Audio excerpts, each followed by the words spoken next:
आज चंडीगढ़ में जो नॉर्दर्न स्टेट्स हैं, जिसमें जम्मू कश्मीर, लद्दाख, हिमाचल प्रदेश, पंजाब, हरियाणा, चंडीगढ़ और राजस्थान, इन स्टेट्स की एक combined joint cyber coordination team 5 जो गृह मंत्रालय ने बनाई है, आज उसकी चंडीगढ़ में बैठक हो रही है, सालाना बैठक।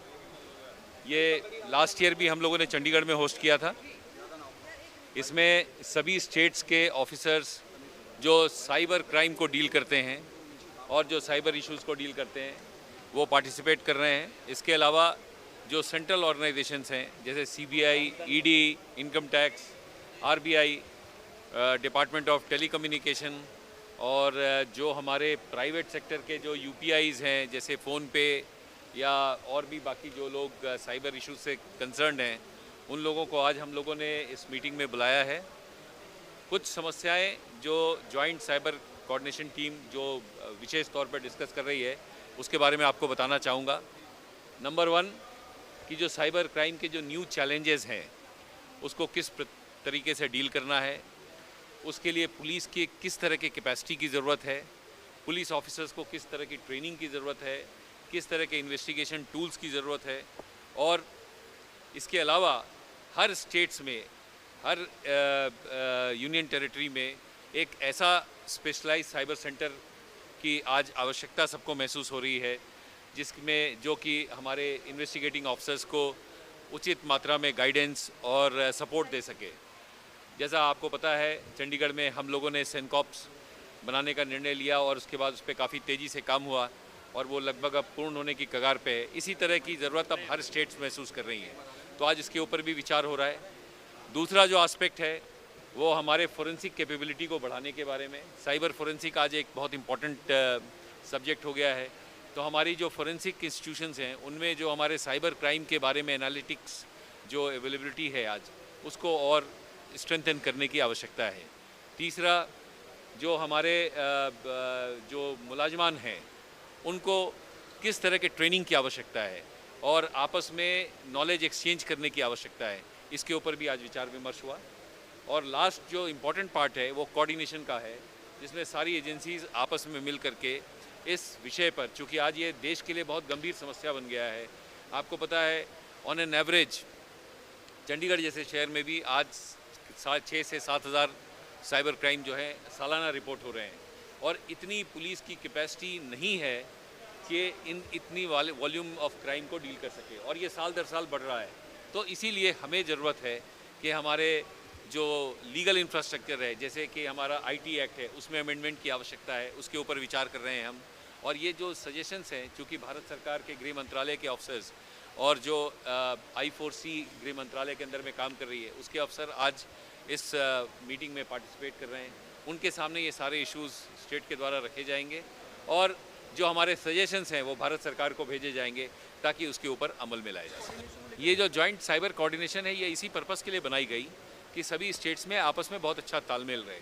और जैसा आपको मालूम है कि पूरे देश को 6 जोन में डिवाइड किया है, उसमें से ये हमारा जो जोन है 5वां जोन, ये नॉर्दर्न स्टेट्स को कवर करता है।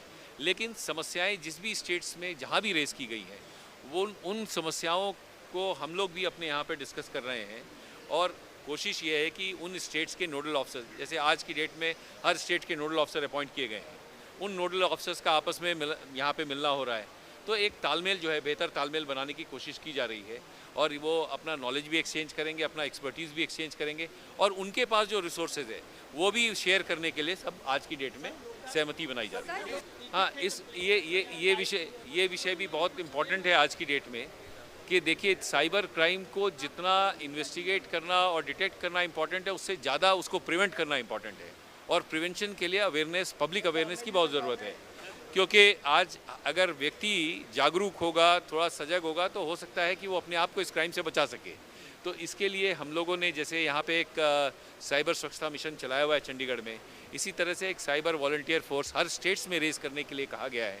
हमने अपने गुड प्रैक्टिसेस आपस में शेयर किए हैं और हमें उम्मीद है कि हर स्टेट में इस तरह का कार्यक्रम जो है आने वाले दिनों में इसको काफ़ी बढ़ावा मिलेगा। सरकार इसको काफ़ी अपनी तरफ से बहुत इनकरेज कर रही है स्टेट्स को, और इसके लिए जो ज़रूरी सहायता है वो भी प्रदान की जा रही है। तो आने वाले समय में हम लोग अपने देश में एक साइबर वॉलंटियर फोर्स तैयार करेंगे और हमारे जो पुलिस में जो लोग हैं साइबर से अच्छी तरह परिचित हैं उनको एक साइबर कमांडो के रूप में तैयार किया जाएगा। देखिए ये जो यूपीआईज़ हैं इनका बहुत ज़्यादा इस्तेमाल हो रहा है साइबर क्राइम में, तो इसीलिए ये यूपीआईज़ वाले भी खुद भी इंटरेस्टेड हैं कि उसको अपने पूरे मैकेनिज्म को स्ट्रेंथन किया जाए। Reserve bank of India nodal है एजेंसी जो सारे बैंक्स के साथ कोऑर्डिनेट करती है।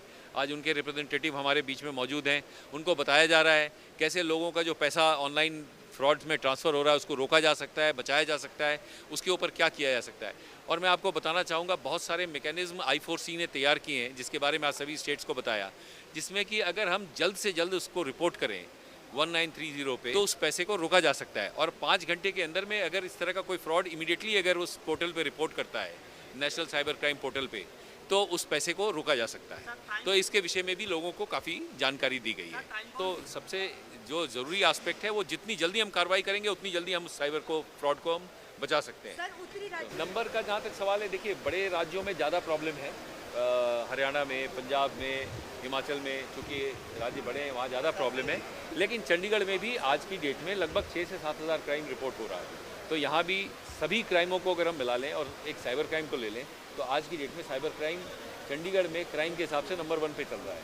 तो हमें इस बात का थोड़ा सा एहसास भी है और आने वाला समय चूँकि सबकी लाइफ डिजिटल इससे वर्ल्ड से जुड़ी हुई है, तो ये क्षेत्र में और काम करने की आवश्यकता सबको महसूस है। बहुत सारे ऐप्स जिनके बारे में लोग रिपोर्ट कर रहे हैं उनको ऐप्स को ब्लॉक कराया गया है, उनको सोशल मीडिया प्लेटफॉर्म से हटाया गया है।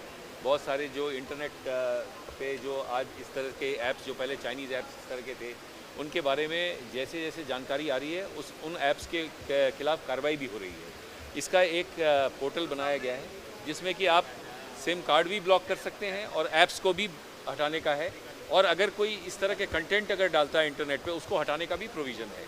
तो इसके ऊपर सभी राज्य मिलकर के कार्रवाई कर रहे हैं। आने वाले टाइम में आप देखेंगे इसमें जितनी ज़्यादा जागरूकता आएगी उतना अच्छा काम होगा। जैसा मैंने आपको बताया ऐप्स के बारे में, अब जितनी ज़्यादा जानकारी लोगों तक हम पहुंचा सकें वो हमारे लिए बहुत ज़रूरी है।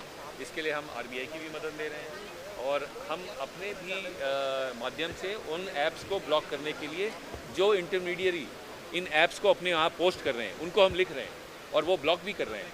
आज एक नंबर दिखाया गया यहाँ पे जिसमें उन्होंने बताया आज I4C ने कि उन्होंने इतने सारे ऐप्स ब्लॉक किए हैं, कई सारे ऐप्स डिटेक्ट किए हैं, और जो इस तरह के इकोनॉमिक फ्रॉड कर रहे हैं या क्रिप्टो करेंसी से रिलेटेड फ्रॉड कर रहे हैं या जो इस तरह के पोस्ट डाल रहे हैं उन सब के खिलाफ कितनी कार्रवाई की गई, तो इसके विषय में सबको जानकारी दी गई।